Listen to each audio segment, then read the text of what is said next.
Memasuki hari keempat status tanggap darurat 19 kelurahan di ibu kota Provinsi Kalimantan Tengah, Palangkaraya masih dilanda banjir. Jumlah warga yang terkena dampak bertambah. Data BPBD dari Kota Palangkaraya per Kamis sore kemarin menunjukkan 20.379 jiwa atau 6.333 kepala keluarga dengan jumlah penduduk yang terendam ada lebih dari 3.000 bangunan. Kondisi air pagi ini bertahan dengan ketinggian mulai dari 30 cm sampai dengan 150 cm. Dari belasan kelurahan, banjir terparah kini terpantau ada di 2 kelurahan, yakni Kelurahan Palangka dan Langkai. Untuk membantu warga, Pemkot melalui BPBD sejak 11 Maret kemarin sudah mendirikan posko pengungsian banjir yang kini tersebar di 7 kelurahan. Sekitar 644 jiwa korban banjir tersebar di 7 posko, namun ada juga warga yang masih bertahan di rumahnya. Mereka mengaku belum mendapatkan bantuan baik sembako maupun perahu karet untuk beraktivitas di lokasi banjir. Berapa hari Ibu? 5 hari. 5 hari. Terendam rumahnya? Iya, Ada bantuan yang datang?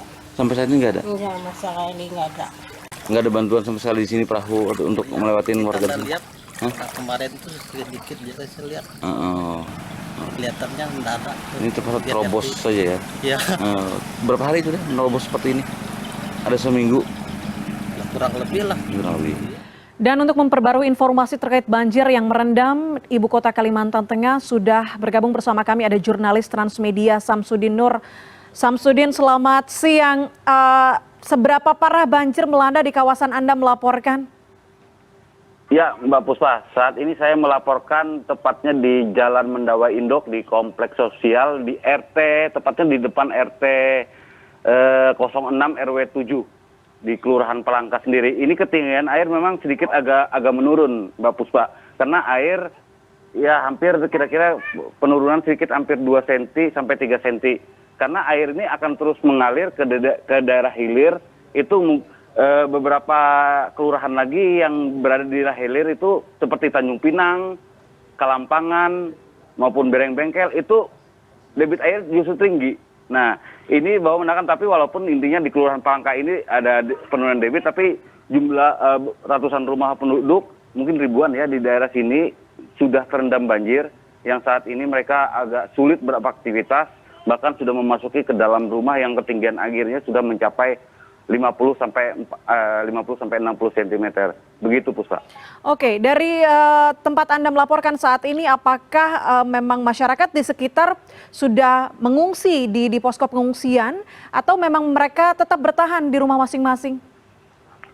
Ya, Mbak Puspa, tepatnya di daerah Kelurahan Palangka ini posko pengungsian itu berada dipusatkan di gedung aula KNPI, itu tepatnya di jalan di samping Polda Kalimantan Tengah. Itu mereka ada sebagian yang sudah mengungsi, itu hampir sekitar seratusan warga, tapi ada juga yang masih bertahan. Kenapa masih bertahan? Seperti di RT 6 RW 7, menurut pengakuan Ketua RT Pak Mulyadi, mereka jika mengungsi justru harta benda mereka justru ada yang kecurian, ada yang hilang. Maka mereka hampir rata-rata yang di RT 06 di 261 jiwa di sini, mereka bertahan dan terpaksa mereka terus beraktivitas walaupun dalam kondisi mereka terendam banjir yang sudah hampir 4 hari ini sudah merendam di kawasan penduduk mereka. Dan bahkan menurut keterangan PRT setempat Pak Mulyadi, sampai saat ini mereka belum mendapat bantuan sama sekali dari pihak pemerintah maupun dari dermawan yang biasanya ada mengunjungi untuk memberikan sembako. Begitu, Puspa. Oke, sudah sekitar 4 hari terendam banjir. Lantas bagaimana untuk warga Muslim yang berpuasa, menjalankan ibadah puasa di sana? Apakah terganggu? Apakah tidak ada bantuan sama sekali untuk sahur maupun berbuka? Untuk saat ini mereka yang melaksanakan ibadah puasa seperti biasa, tapi mereka tetap mengeluarkan biaya sendiri. Dan ada salah satu masjid juga yang berada di kawasan ini, itu juga terendam. Mereka saat ini tarawih di daerah pendopo yang agak tinggi, namun di lantai masjid mereka terendam. Dan saat ini mereka juga terus melakukan upaya-upaya sendiri untuk secara mandiri untuk menjaga agar harta benda mereka tidak hilang, seperti itu, Pak. Samsudin, di luar upaya mandiri yang dilakukan masyarakat setempat, bagaimana kemudian upaya dari pemerintah daerah untuk bisa mengantisipasi korban jiwa dari banjir ini?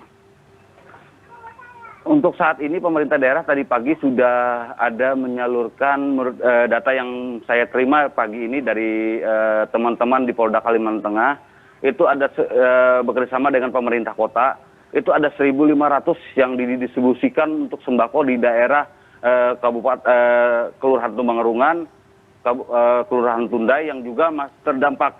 Banyaknya warga yang terdampak itu hampir mencapai ratusan jiwa. Ini yang membuat kemungkinan besar jumlah bantuan-bantuan sembako ini yang akhirnya tidak merata. Ini yang menyebabkan mungkin entah kekurangan sembako yang dibagikan atau gimana. Yang pasti saat ini jumlah yang terdampak itu sudah mencapai ratusan jiwa.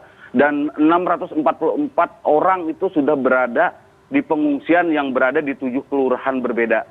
Itu menurut data BPBD per tanggal 13 Maret kemarin pukul 16 sore. Begitu Puspa. Dari ratusan pengungsi atau korban terdampak banjir ini, apakah ada yang harus dibawa ke rumah sakit? Mana rumah sakit yang kemudian disiagakan untuk para pengungsi yang terdampak mungkin, Samsudin?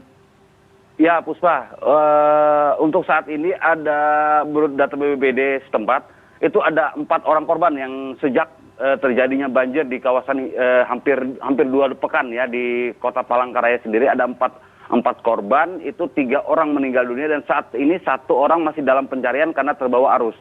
Dan upaya tim SAR gabungan terus dilakukan untuk pencarian di lokasi banjir di Sungai Kahayan yang berada di atas. Tapi tim SAR gabungan mengakui kesulitan untuk melakukan pencarian karena arus Sungai Kahayan ini cukup deras mengalir ke arah hilir ke Kota Banjarmasin. Ini yang menyebabkan mereka harus melakukan terus upaya pencarian siang maupun malam. Dan saat ini rumah sakit yang disiagakan kita belum terupdate apakah memang ada disiapkan untuk para korban banjir jika nanti sakit. Yang pasti di setiap posko tim dinas kesehatan maupun bekerjasama dengan puskesmas setempat itu sudah menyediakan beberapa petugas-petugas medis untuk mengatasi hal-hal yang diinginkan bagi para korban di pengungsian. Begitu Puspa. Baik, Samsudin Nur, terima kasih atas informasi Anda. Kita tunggu update selanjutnya dari Palangkaraya. Jurnalis Transmedia, Samsudin Nur.